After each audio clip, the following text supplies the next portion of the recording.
Assalamualaikum warahmatullahi wabarakatuh. Perkenalkan kami dari kelompok 5 yang beranggotakan sendiri Tito Harinata, lalu ada Derek Nailul Oktavi, dan terakhir ada Bersiazar FTL Sianturi.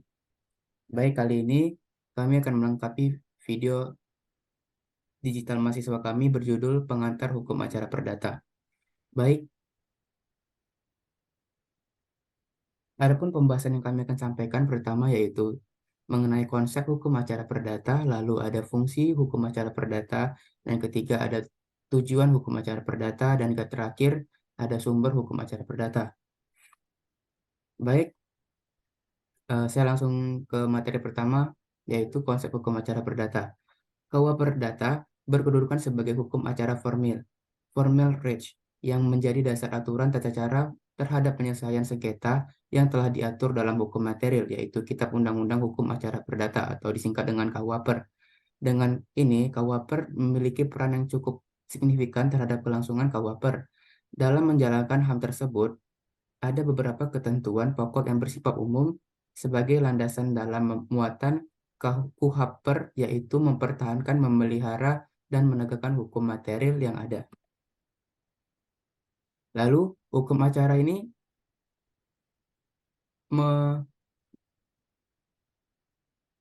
menurut para ahli, pertama yaitu Prof. Subekti SH. Subekti menyatakan bahwa hukum acara perdata merupakan serangkaian aturan yang mengatur cara-cara penyelesaian sengketa antara individu atau badan hukum yang di pengadilan.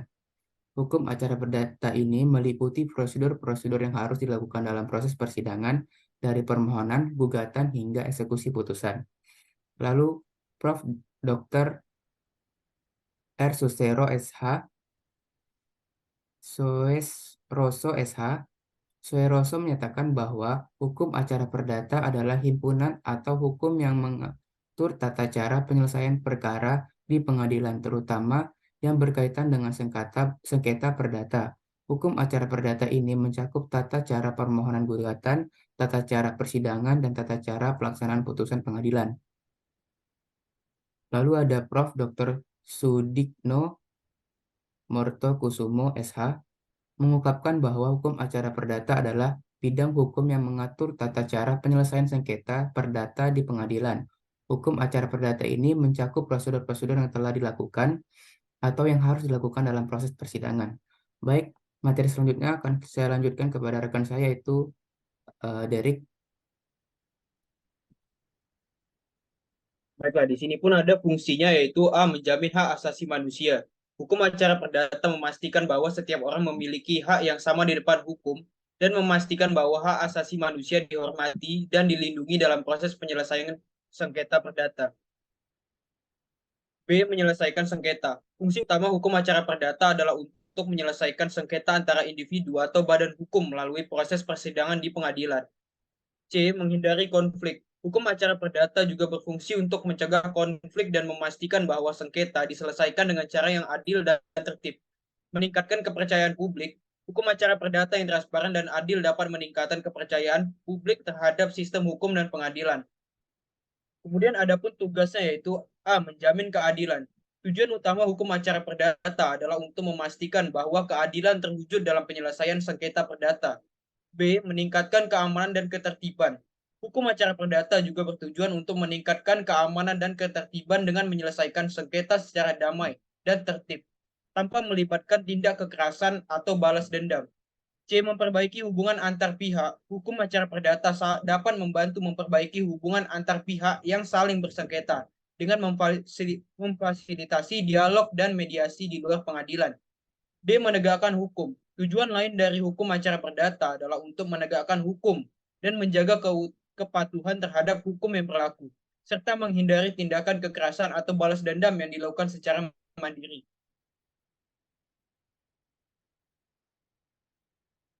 Adapun sumber hukum acara perdata yaitu ada pada Undang-Undang Nomor 48 Tahun 2009, yaitu tentang kekuasaan kehakiman. Undang-undang ini merupakan dasar hukum bagi seluruh peraturan perundang-undangan yang berkaitan dengan kekuasaan kehakiman di Indonesia, termasuk hukum acara perdata.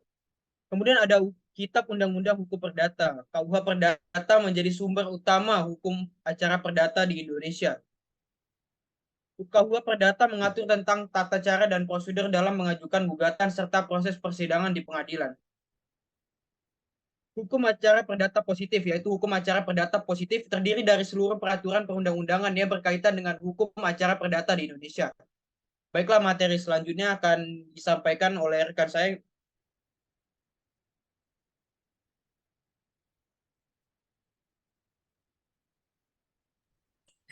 Sumber hukum acara perdata, yaitu putusan pengadilan, yang dimana putusan pengadilan juga menjadi sumber hukum acara perdata, dan putusan pengadilan yang telah memperoleh kekuatan hukum dapat dijadikan sebagai pedoman dalam menyelesaikan kasus yang serupa. Dan yang kedua ada doktrin hukum, yang dimana doktrin hukum adalah pandangan atau pendapat yang dikeluarkan oleh para ahli terkait dengan interpretasi dan aplikasi hukum. Saya serahkan kepada moderator. Terima kasih pada rekan-rekan telah membantu saya untuk menyelesaikan materi tersebut. Terlebih kurang kami dari kelompok 5, mohon maaf. Wassalamualaikum warahmatullahi wabarakatuh. Terima kasih.